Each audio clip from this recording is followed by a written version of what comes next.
एक जंगल में बहुत सारे जानवर बहुत प्यार से रहते थे। उसी जंगल में एक बाघ रहता था जिसका नाम था बगीरा। वह जंगल का राजा था। अरे हाथी भाई, अपने जंगल में सब कितने प्यार से रहते हैं ना। हाँ दोस्त, सभी बहुत प्यार से रहते हैं। वो देखो, सामने से एक भेड़िया आ रहा है दूसरे जंगल से। कैसे हो आप सभी जानवर? हम सभी ठीक हैं। मैं दूसरे जंगल से आया हूँ। उस जंगल में आग लगने की वजह से मुझे वह जंगल छोड़ना पड़ा, जिस कारण मुझे इस जंगल में आना पड़ा। क्या तुम सभी मुझे इस जंगल में रख लोगे? उसके कहने पर सभी जंगल के जानवर उसको अपने यहाँ शरण दे देते हैं। और भेड़िए भाई बताओ, तुम्हें जंगल में कैसा लग रहा है हमारे साथ? आप लोगों का बहुत बहुत धन्यवाद। आपकी वजह से मैं यहाँ पर रह पाया हूँ।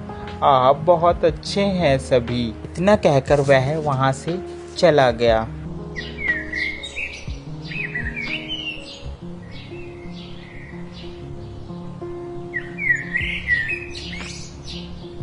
दूसरे दिन हाथी और हिरन जा रहे थे। उन्हें रास्ते में भेड़िया मिल गया। अरे कहो भेड़िए, कैसे हो आप? ठीक हो? हाँ मैं ठीक हूँ। आप बताओ, आप सभी कैसे हो? हम भी ठीक हैं। हाथी, हिरन और भेड़िया आपस में बात कर रहे थे। तभी हिरन ने कहा, अच्छा मैं चलती हूँ, मेरे बच्चे इंतजार कर रहे होंगे, घर में अकेले हैं। हाथी ने भी कहा, हाँ हाँ मुझे भी जाना है, बहुत जल्दी है मुझे भी, कल को मिलते हैं। इतना कह के हाथी वहाँ से चला गया। हिरन और भेड़िया बातें करते हुए जाते हैं। इतने में हिरन का भी घर आ जाता है। अच्छा भेड़िए भाई, मैं जाती हूँ, मेरा घर आ गया है। अरे तुम यहीं रहती हो हिरन? हाँ मैं यहीं रहती हूँ, मैं और मेरे छोटे छोटे बच्चे। दूसरे दिन जंगल में शोर मचा कि हमारे यहाँ कुछ बच्चे गायब हैं। अब किसी को यह पता नहीं चल रहा था कि बच्चे जा कहाँ रहे हैं। अरे मुझे बहुत चिंता हो रही है, हमारे यहाँ सभी जानवर के बच्चे कहाँ जा रहे हैं। मुझे तो भेड़िए पर शक हो रहा है। मगर हम बिना सबूतों के किसी के ऊपर कैसे इल्जाम लगा सकते हैं? हमें पहले मुजरिम को पकड़ना होगा, वो भी रंगे हाथ। चलो हम चलते हैं राजा के पास।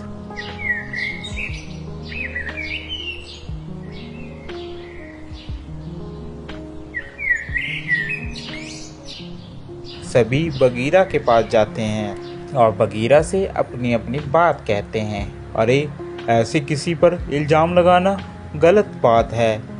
पहले उसके खिलाफ हमें सबूत इकट्ठे करने होंगे, तभी उसको मैं सज़ा दे सकता हूँ। बिना सबूत के मैं उसे सज़ा नहीं दे सकता, मेरी मजबूरी है। बगीरा की बात सुनकर सभी जानवर वापिस आ जाते हैं। एक दिन सभी प्लान बनाते हैं कि हम भेड़िए की जासूसी करेंगे। वह सब इकट्ठे होकर प्लान बनाते हैं, हम भेड़ियों को पकड़ेंगे। एक दिन जंगल के सभी जानवर इकट्ठा होकर बगीरा के पास सलाह करने के लिए सभी जाते हैं। अरे ये सभी लोगों को लगता है मेरे बारे में पता चल गया है। अब मैं ऐसा करता हूँ, ये सलाह करने जा रहे हैं, इतने में मैं जाकर खरगोश के बच्चे को खा लेता हूँ।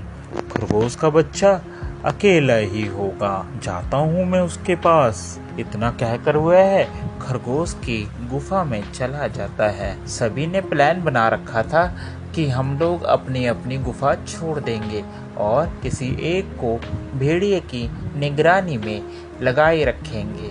उन्होंने कौवे की ड्यूटी लगा रखी थी कि वह भेड़िए के ऊपर नजर रखेगा। सभी जंगल के जानवर जंगल में छुप गए। इतने में भेड़िया खरगोश की गुफा में जाता है। वह खरगोश के बच्चे को पकड़ लेता है। पीछे से जंगल के सभी जानवर पहुंच जाते हैं और वह भेड़िए को रंगे हाथी पकड़ लेते हैं और उसे मारते हैं। इस कहानी से हमें यह शिक्षा मिलती है कि हमें कभी भी किसी नए व्यक्ति पर आंख बंद कर विश्वास नहीं करना चाहिए। क्या पता वह हमारा नुकसान कर सकता हो। आपको हमारी ये स्टोरी कैसी लगी ज़रूर बताएं। साथ ही और ऐसी मज़ेदार स्टोरी देखने के लिए हमारे चैनल को सब्सक्राइब ज़रूर कर दें। Thank you for watching.